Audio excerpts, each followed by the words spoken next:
I never believed in aliens until one literally crashed into my backyard last Tuesday night.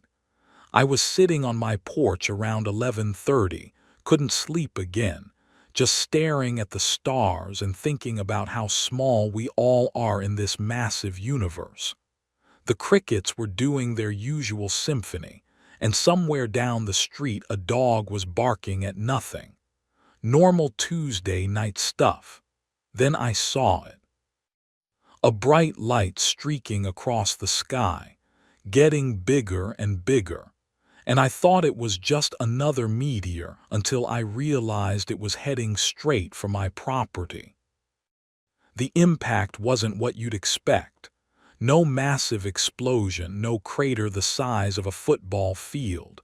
It was more like someone dropped a washing machine from a second-story window. The ground shook a little, my coffee mug rattled on the porch railing, and then everything went quiet. Even the crickets stopped. That's when I knew something was really wrong. When nature goes silent, you pay attention. I grabbed my flashlight, the big one I keep for power outages, and walked toward the back of my property where I'd seen the thing come down. My hands were shaking, and I kept telling myself it was probably just a piece of satellite or some space junk. NASA is always saying stuff falls from orbit all the time. But deep down, I knew this was different. The air felt electric, like right before a thunderstorm, and there was this smell I couldn't place, like copper pennies mixed with ozone. The thing that crashed wasn't very big, maybe the size of a small car, and it was nothing like the flying saucers you see in movies. It looked more organic, like a giant seed pod made of some material that seemed to shift between solid and liquid. Parts of it were glowing with this soft blue light that pulsed like a heartbeat. I stood there for probably 5 minutes just staring at it, my brain trying to make sense of what I was seeing. Then a section of it opened. Not like a door opening, more like it melted away and something crawled out. I almost ran right then. Every instinct in my body was screaming at me to get out of there, call the cops, call the military, call somebody. But I didn't. Maybe it was shock, maybe it was curiosity, or maybe it was because the thing that came out looked like it was hurt bad. It wasn't a little green man or a gray with big black eyes. This being was maybe 7 feet tall when it managed to stand up, thin but not fragile looking, with skin that had a silvery sheen to it. Its eyes were the most human thing about it, except they were purple, deep purple like amethysts, and they were full of pain.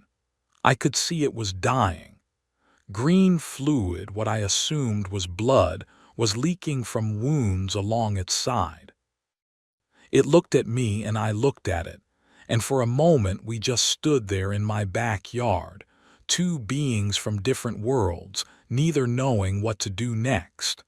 Then it collapsed, just crumpled to the ground like its legs couldn't hold it anymore. That's when something in me kicked in. I don't know if it was compassion or stupidity, probably both, but I rushed over to help. Up close, I could see it was in really bad shape. The wounds looked like burns, and it was breathing hard, each breath making a whistling sound. I tried to remember my first aid training from years ago, but I'm pretty sure they didn't cover alien physiology. I did the only thing I could think of. I ran back to the house and grabbed towels, water, and my first aid kit. When I got back, it was trying to sit up. It looked at the supplies in my hands and made this gesture that seemed grateful. I knelt down and started trying to clean the wounds, having no idea if I was helping or making things worse. The green fluid didn't burn my skin or anything like that. It was warm, warmer than human blood, and had an almost metallic smell. That's when it spoke to me. not with its mouth but directly into my mind. The voice was calm, masculine somehow, and spoke perfect English. It said thank you. Just those two words at first, but they came with this wave of emotion that almost knocked me over. Gratitude mixed with sadness, mixed with something I can only describe as ancient weariness. I asked it what happened, speaking out loud because I didn't know how else to communicate. It told me its ship had been damaged, not by us but by others of its kind. There was a conflict, it said, a disagreement about Earth and humanity. Some wanted to help us, others wanted to leave us alone, and a few wanted to prevent us from advancing further. It was part of the group that wanted to help, and that had made it a target. The being told me its name, though when it said it in my mind, it was more like a feeling than a word. The closest I can come to pronouncing it would be Ashran, so that's what I'll call it. Ashran had been studying Earth for the equivalent of 30 of our years, watching us, learning about us, trying to understand why we were so different from every other intelligent species they'd encountered. I asked what made us different, and Ashran's purple eyes seemed to brighten a little. It told me we were the only species they'd found that had the concept of faith the way we do. Not just belief in higher powers, but faith in things we cannot see or prove. Faith in love, faith in tomorrow being better than today, faith in each other despite all evidence sometimes suggesting we shouldn't.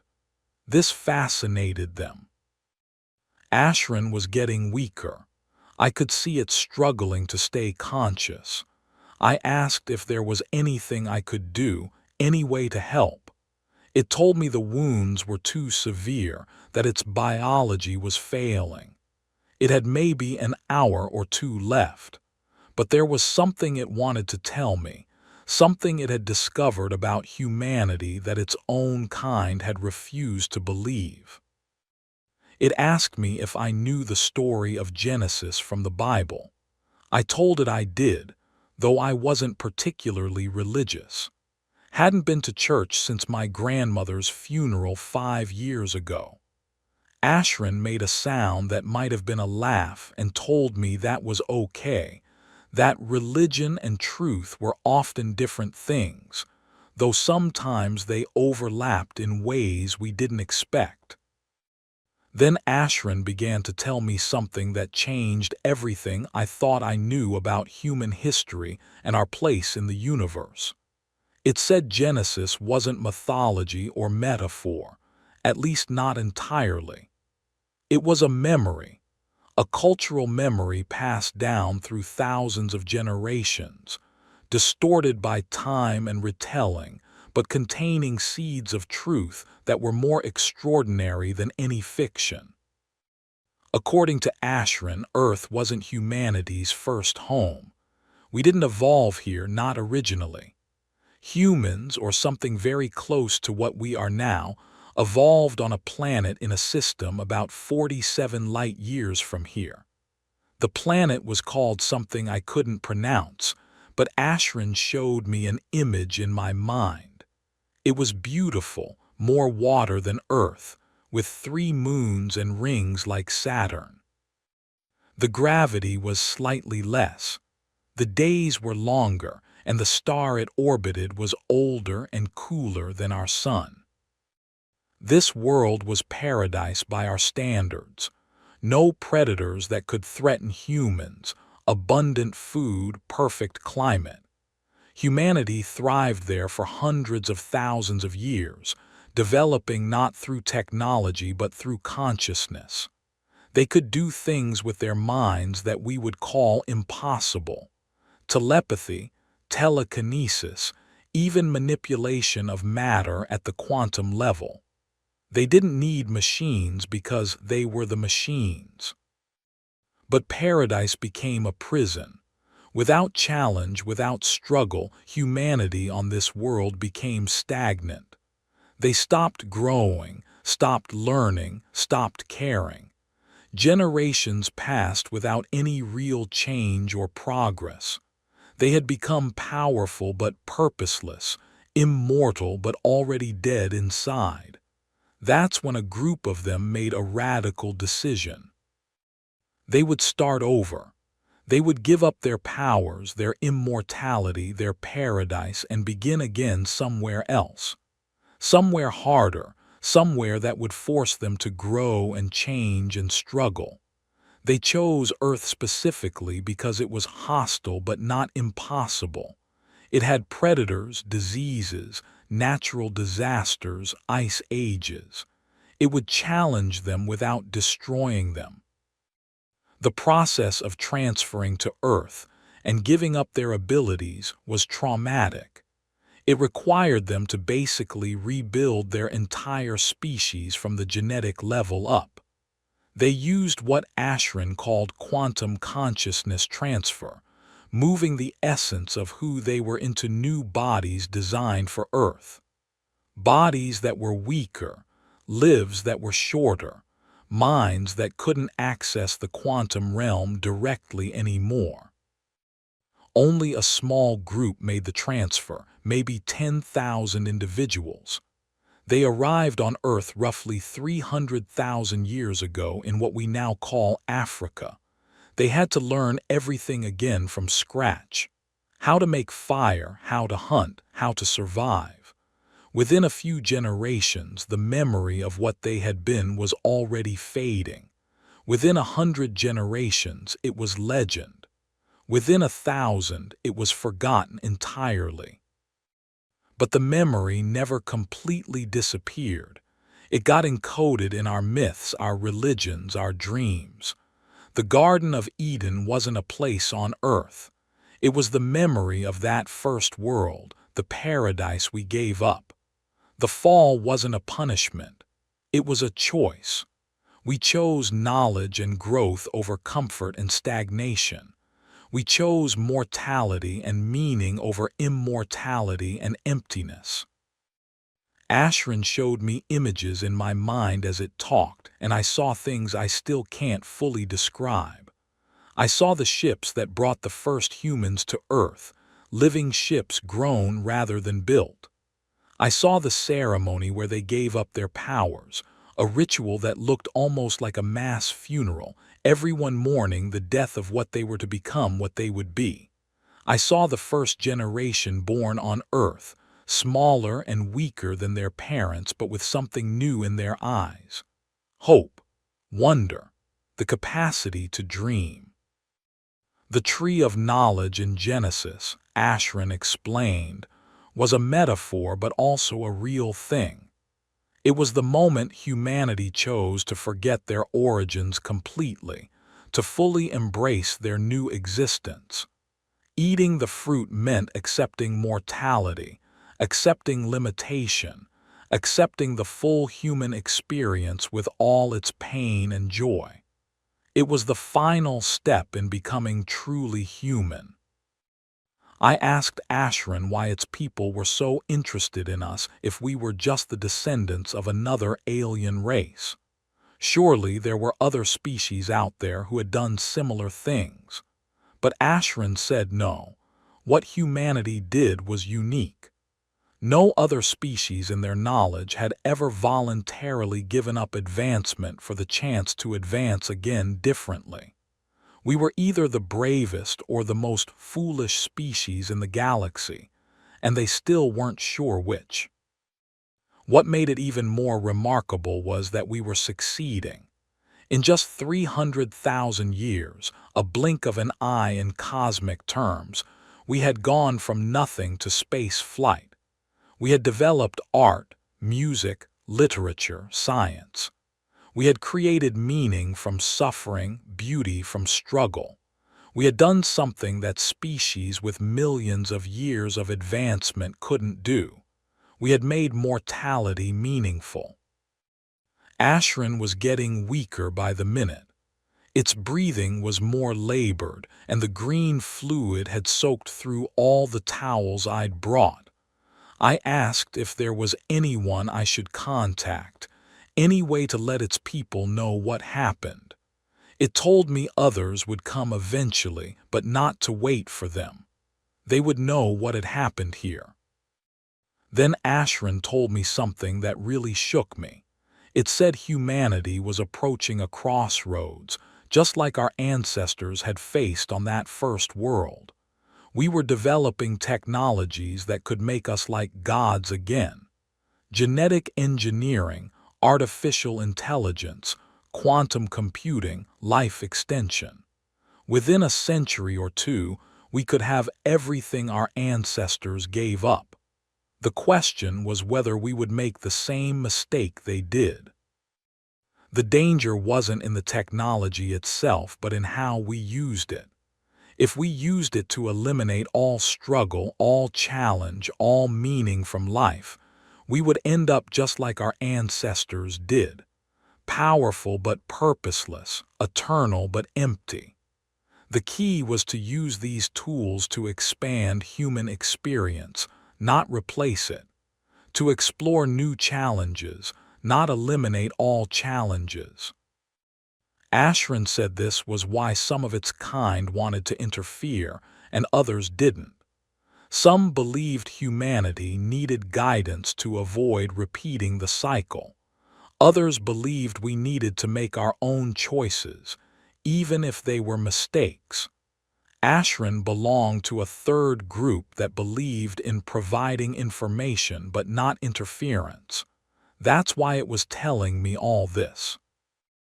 I asked why me specifically. Why crash in my backyard? Why tell a random person from Ohio these cosmic secrets? Ashran made that maybe laughing sound again and said it wasn't entirely random. It had been monitoring certain genetic lines, people who carried stronger traces of the original quantum consciousness. Not enough to do anything special, but enough to be more receptive to this kind of information. I was one of about 3 million people on Earth who could receive telepathic communication clearly. That didn't make me feel special. It made me feel like I'd won some cosmic lottery I didn't even know I'd entered. I asked Ashran what I was supposed to do with this information. Start a religion, write a book, call the news networks. It told me to do nothing at first. Just think about it, process it, let it settle in my mind. The truth has a way of spreading when the time is right, it said. Ashran then told me about the others who had visited Earth over the millennia. Not just its species, but dozens of others. Some came as observers, some as teachers, some as judges. Many of our myths about gods and angels and demons were actually encounters with these beings. They had influenced human development in small ways, nudging us in certain directions, but never controlling us. That was forbidden by what Ashran called the Universal Accord. The Accord was like the prime directive from Star Trek, but more complex. It allowed for observation and limited contact, but prohibited direct interference in a species' natural development. The only exception was if a species was about to destroy itself and take other worlds with it, which apparently we'd come close to a few times during the Cold War. Ashran told me about one time in 1962 when we almost triggered intervention. Not just the Cuban Missile Crisis, though that was part of it. There was another incident, one that never made it into our history books, involving a Soviet submarine with a malfunctioning nuclear reactor that almost created a chain reaction in the ocean that would have irradiated half the planet. A mysterious technical failure prevented the worst from happening. It wasn't a failure at all. These beings had been protecting us from ourselves, but only from the absolute worst outcomes. Everything else, all our wars and disasters and mistakes, they let happen because that's how we learned. That's how we grew. They were like parents watching a child learn to walk, only catching us when a fall would be fatal. I asked about the crashed ships people claim to have found, about Roswell and all that. Ashran said most were weather balloons and military experiments, just like the government claimed. But a few were real. The beings that crashed were usually young and inexperienced, like teenage aliens taking the family spacecraft for a joyride and getting too close to Earth. The recovered technology had helped advance human science, but not as much as we thought. We were already on the path to discovering those things ourselves.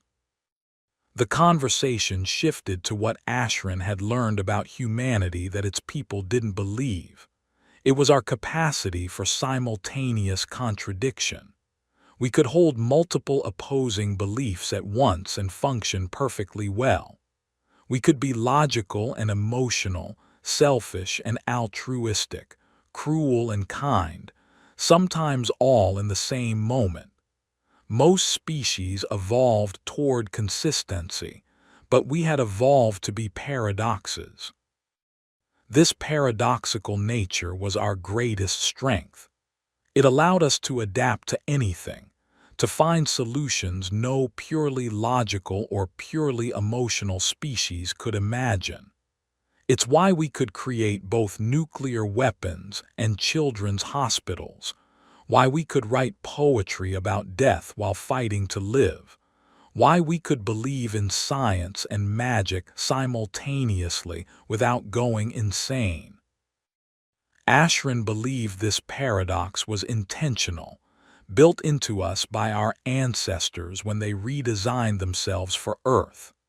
They knew purely logical beings became cold and calculating, while purely emotional beings became chaotic and destructive. So they created something in between, or rather something that was both at once. We were quantum beings in a classical world, existing in multiple states until observed. The purple eyes were starting to dim. Ashran was dying and we both knew it. I asked if there was anything about the afterlife, if its species knew what happened when we died. It said consciousness was more complex than we understood, that death was a transition, not an ending, but even they didn't fully understand what came next. That mystery existed for every species in the universe. Then Ashran told me one last thing about Genesis, about the true meaning that had been lost in translation and time. The 7 days of creation weren't about God creating the universe. They were about humanity recreating itself.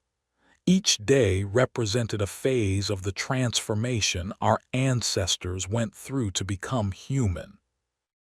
The first day, separating light from darkness, was the decision to give up omniscience for the ability to discover. The second day, dividing the waters, was giving up unity consciousness for individuality. The third day, creating land and plants, was accepting physical needs like hunger and shelter. The fourth day, the sun and moon and stars, was accepting the passage of time, accepting mortality. The fifth day, the fish and birds, was accepting our place in nature rather than above it. The sixth day, creating humans, was the final transformation, becoming fully mortal and limited. The seventh day, rest, was the acceptance of what they had done, the peace that came with the choice. It wasn't a story about the beginning of the universe. It was a story about the beginning of humanity as we know it, told from the perspective of those who chose to become us. Every culture had some version of this story because it was encoded in our genetic memory, in what scientists call junk DNA that isn't junk at all but compressed quantum information waiting to be unlocked. Ashran's breathing was getting shallower. It reached out with one of its hands, which had 3 fingers and a thumb, just different enough to be alien but similar enough to be familiar. I took its hand without thinking, and when I did, I felt everything it was feeling. The pain, yes, but also the peace. It wasn't afraid to die. It had lived for the equivalent of 400 Earth years and had seen wonders I couldn't imagine. But it said dying here, on Earth, holding the hand of a human, was the most meaningful moment of its long life. In those last moments, Ashran shared more images with me. I saw cities floating in gas giants, beings made of pure energy dancing in the coronas of stars, mechanical civilizations that had uploaded their consciousness into planet-sized computers, aquatic species that used sonar to create art we couldn't even perceive. The universe was teeming with life, with intelligence, with beauty and terror and everything in between. But Earth was special, not because we were the most advanced or the most powerful, but because we were the most dynamic. We changed faster than any other species, adapted quicker, dreamed bigger relative to our limitations. In the cosmic symphony, Earth was jazz, improvisational and unexpected, sometimes discordant but always interesting.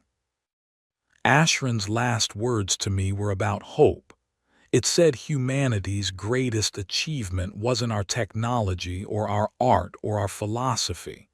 It was that we had never completely lost hope, even in our darkest moments. Even when logic said we should give up, something in us refused. That was the gift our ancestors had given us when they chose mortality.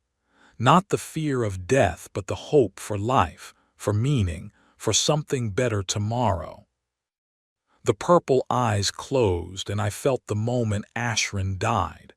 It wasn't dramatic, just a gentle release, like breathing out and not breathing in again.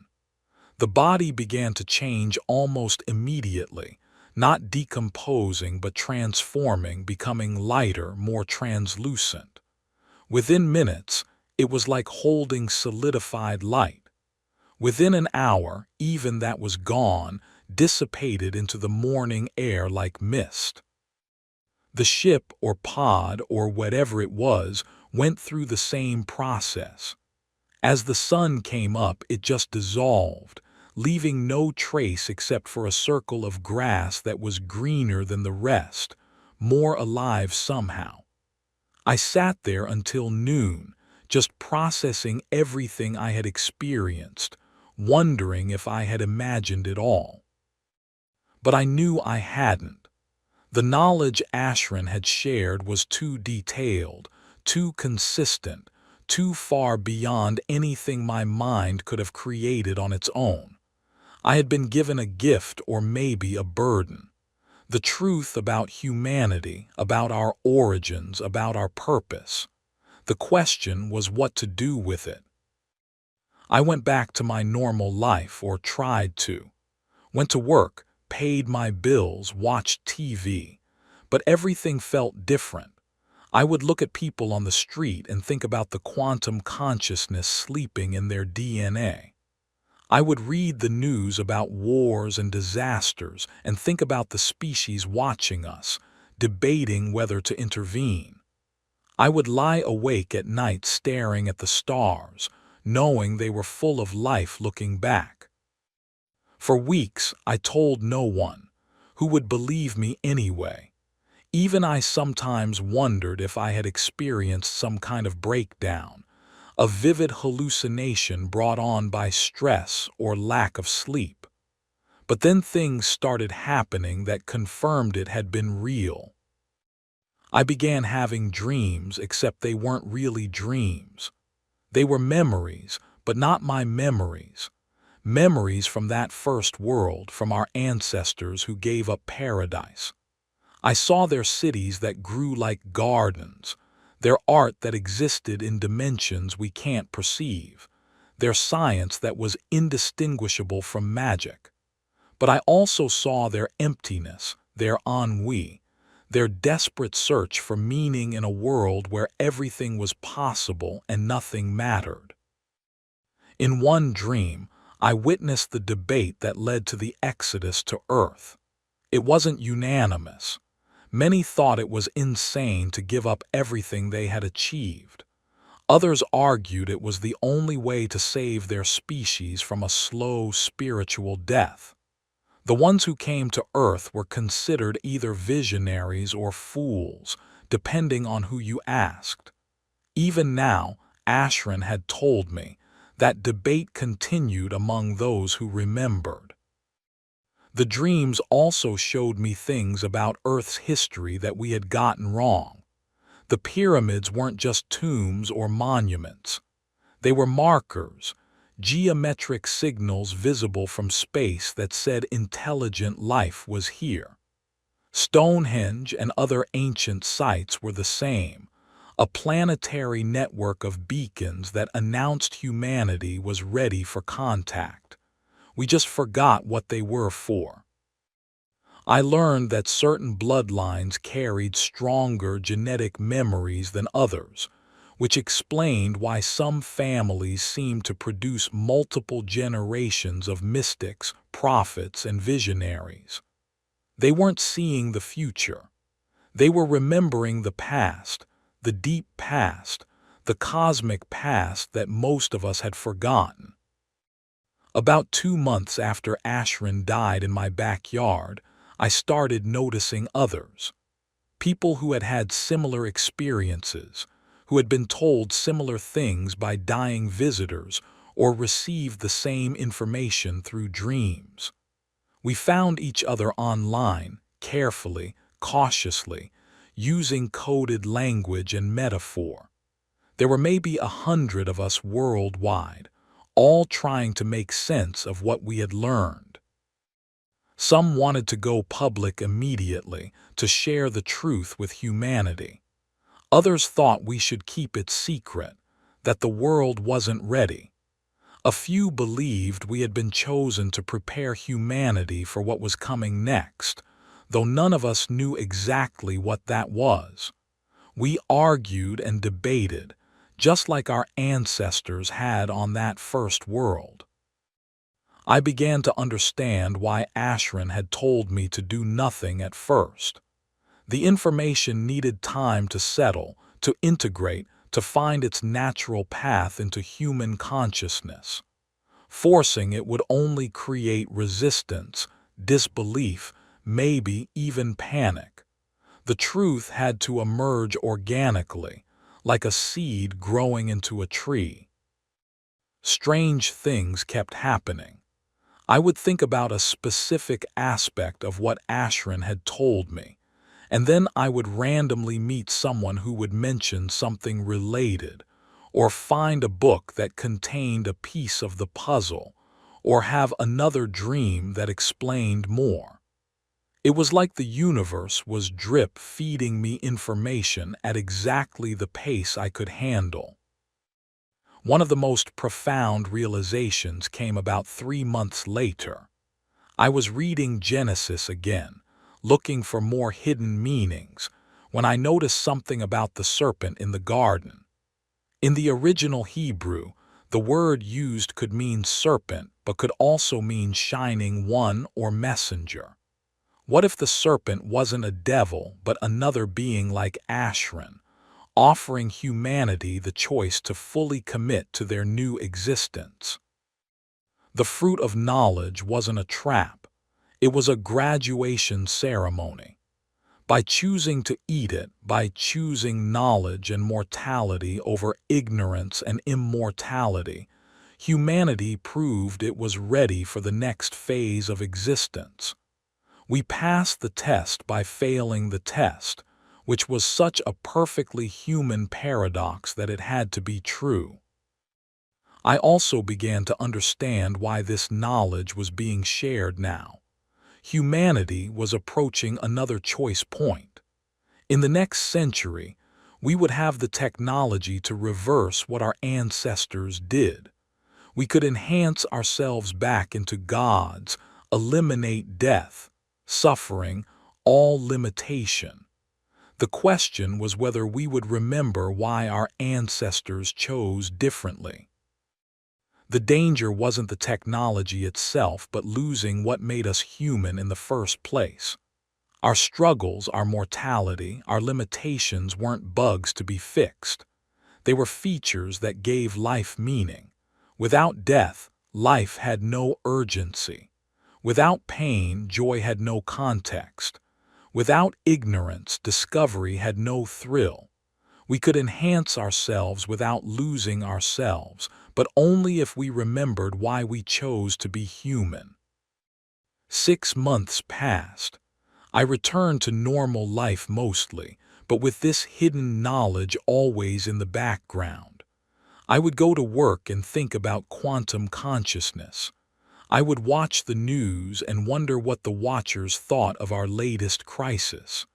I would talk to friends and family and want so badly to tell them what I knew, but I held back. The time wasn't right yet. Then one night, I had a different kind of dream. Not a memory, but a communication. It wasn't Ashran, but another of its kind. It told me others would be coming soon, not to invade or control, but to reveal themselves. Humanity was almost ready for open contact, but first, we needed to understand our true history. That's why beings like Ashran had been sharing this information with people like me. The revelation wouldn't come from governments or scientists. It would come from ordinary people sharing extraordinary experiences. Stories would spread, patterns would emerge, and gradually humanity would remember what it had forgotten. Some would resist, some would deny, but enough would remember, and that would be enough. This being also told me something Ashran hadn't. The transformation our ancestors went through wasn't unique to humanity. Every advanced species reached a point where they had to choose between godhood and meaning. Most chose godhood and eventually stagnated or destroyed themselves. A few chose meaning and continued to evolve. Earth was an experiment in extreme meaning-making, pushing the concept to its absolute limit. We were, in essence, the universe's attempt to understand itself through limitation. By becoming mortal, by accepting suffering and ignorance and death, we created the maximum contrast between what we were and what we could become. That journey, that story, was what gave existence meaning. We were the universe telling itself the most dramatic story possible. I learned that consciousness itself was fundamental to reality, not an emergent property of complex brains, but the foundation everything else was built on. Matter was just consciousness slowed down enough to seem solid. Energy was consciousness in motion. Space and time were consciousness creating a stage for experience. We hadn't evolved consciousness. Consciousness had evolved us as a way to experience itself. This explains so much about human nature, why we seem to have capabilities our brains shouldn't support, why placebos worked, why meditation could alter reality, why prayer sometimes seemed answered. We were unconsciously accessing the quantum consciousness that underlies everything. The same power our ancestors had given up but which still existed dormant in our DNA. Some humans were beginning to naturally reawaken these abilities. Not fully, not to the godlike level of our ancestors, but enough to prove that the potential still existed. The children being born now were different, more connected, more aware. They would be the bridge generation between what humanity was and what it would become. The choice we faced wasn't whether to become gods again, but what kind of gods to become.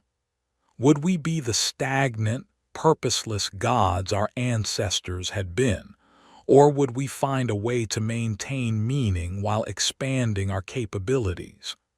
Could we become gods who still struggled, still grew, still found wonder in existence?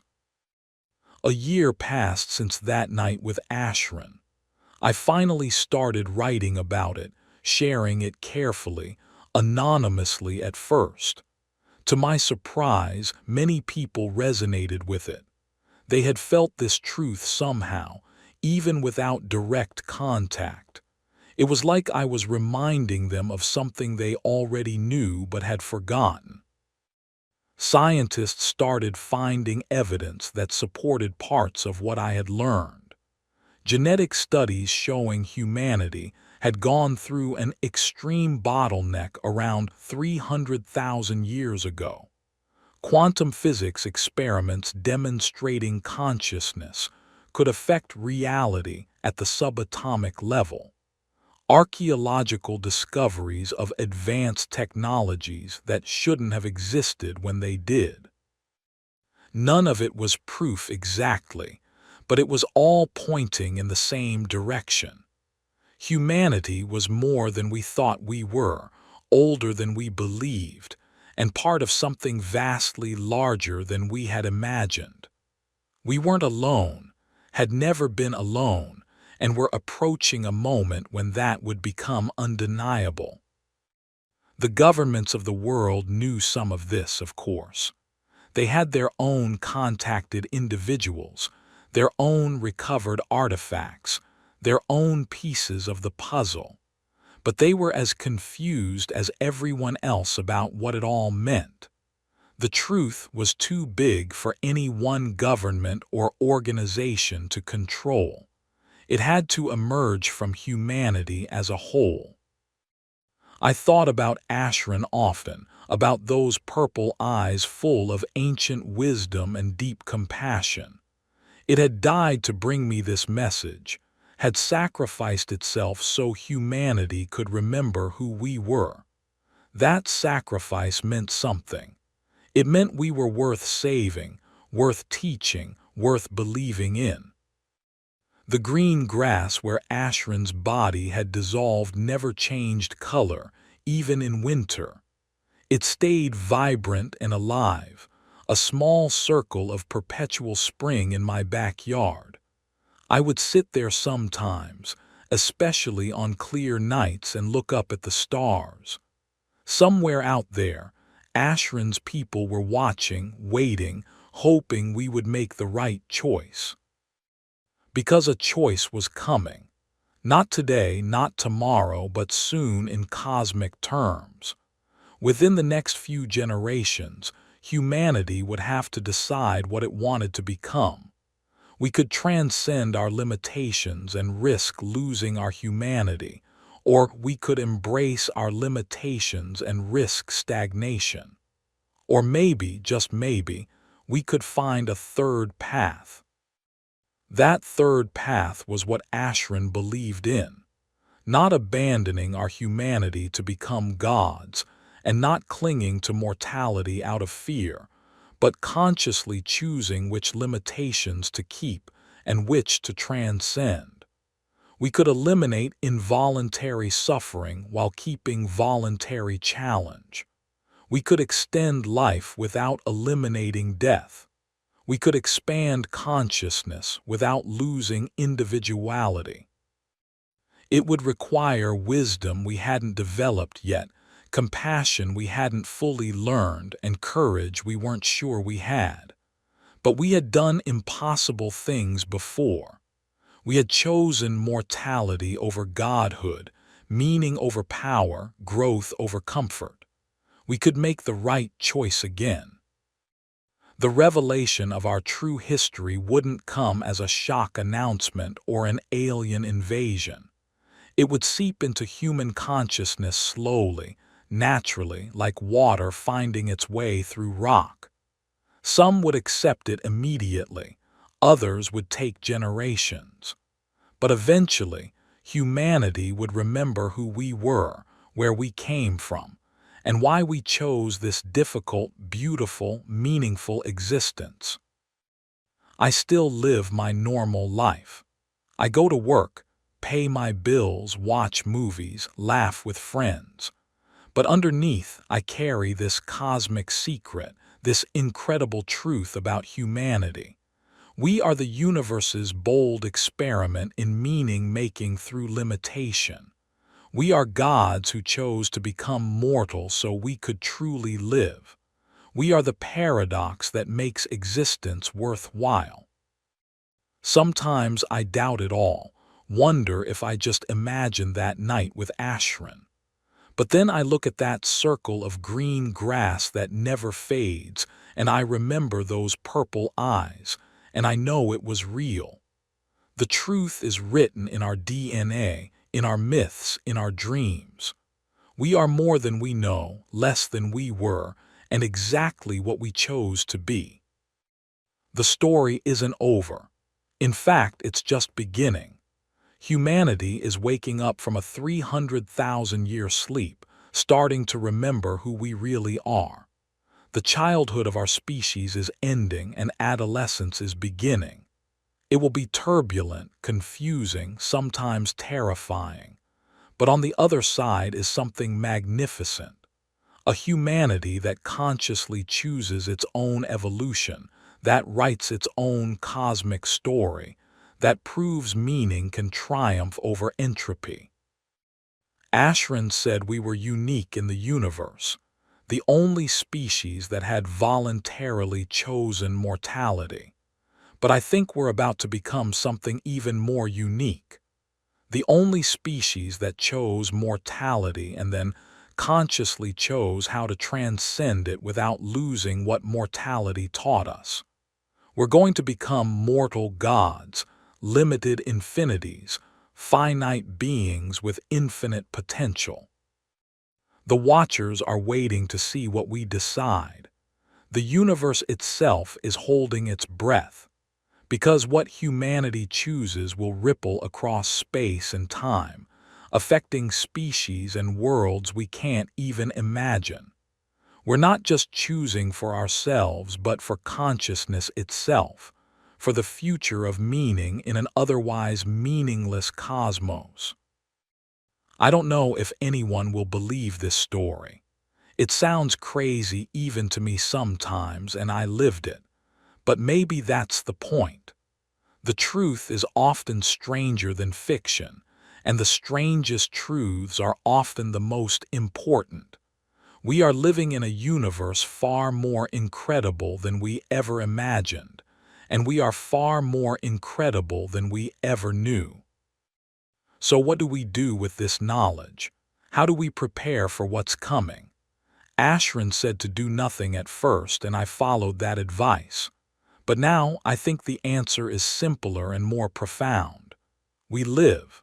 We fully embrace this human experience with all its pain and joy, all its limitation and potential. We love deeply, dream wildly, struggle meaningfully.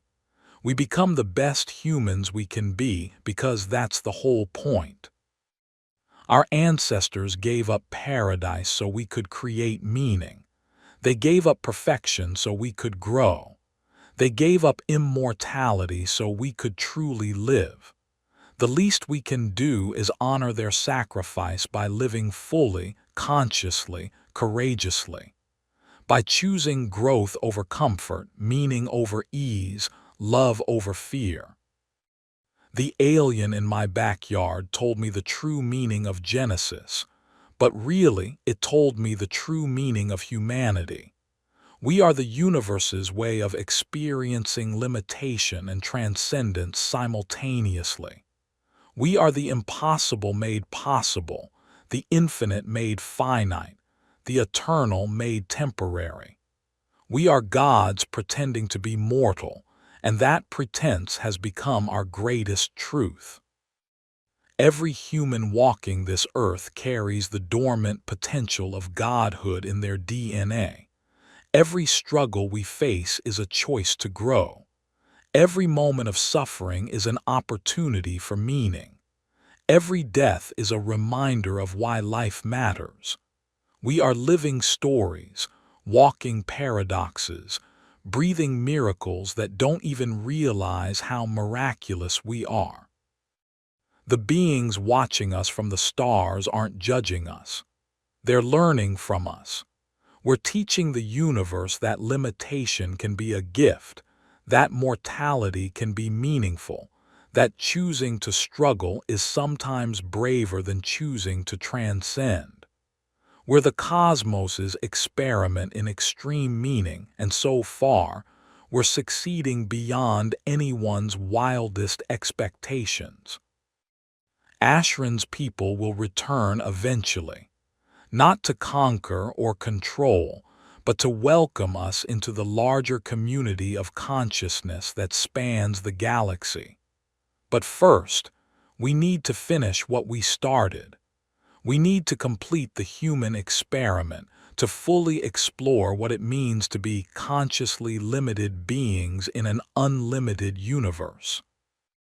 That night changed me forever, not in some mystical way where I suddenly developed psychic powers or started seeing auras. It changed me in a quieter, deeper way. I see purpose where I used to see randomness. I see connection where I used to see isolation. I see meaning where I used to see emptiness. The universe isn't a cold, dead place where consciousness is an accident.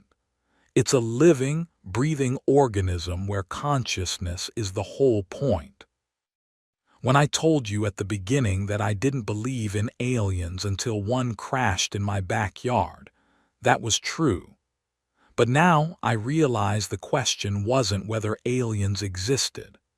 The question was whether we were ready to remember that we are all aliens, all visitors to this world, all participants in the greatest experiment ever attempted. We are strangers who chose to forget we were strangers, so we could truly become natives of this beautiful, difficult planet. The truth about Genesis isn't that God created humans. It's that humans chose to become human. We wrote our own origin story and then forgot we were the authors. But now we're starting to remember, and with that memory comes responsibility. We can't pretend to be victims of circumstance anymore. We are the architects of our own limitation, and therefore the masters of our own transcendence. So if you're listening to this, if you've made it this far through my story, know that you're part of something incredible. You carry the seeds of godhood in your cells and the memory of paradise in your dreams. You are both mortal and eternal, limited and infinite, human and divine. The contradiction isn't a mistake. It's the whole point. You are the universe experiencing itself subjectively, and your life, however ordinary it might seem, is part of the greatest story ever told. The dying alien in my backyard revealed the true meaning of Genesis, and now I've shared it with you. What you do with this knowledge is up to you. Maybe you'll dismiss it as fiction, and that's okay. Maybe you'll feel something stir deep inside, a recognition of truth you've always known but couldn't name. Maybe you'll be like me, caught between skepticism and belief, living a normal life while carrying a cosmic secret. But whatever you choose, remember this.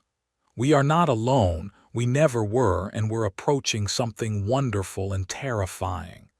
The childhood of our species is ending. What comes next depends on the choices we make, individually and collectively. Choose wisely, choose courageously, and above all, choose consciously. Because we are the universe choosing what it wants to become, and that choice matters more than we can possibly imagine.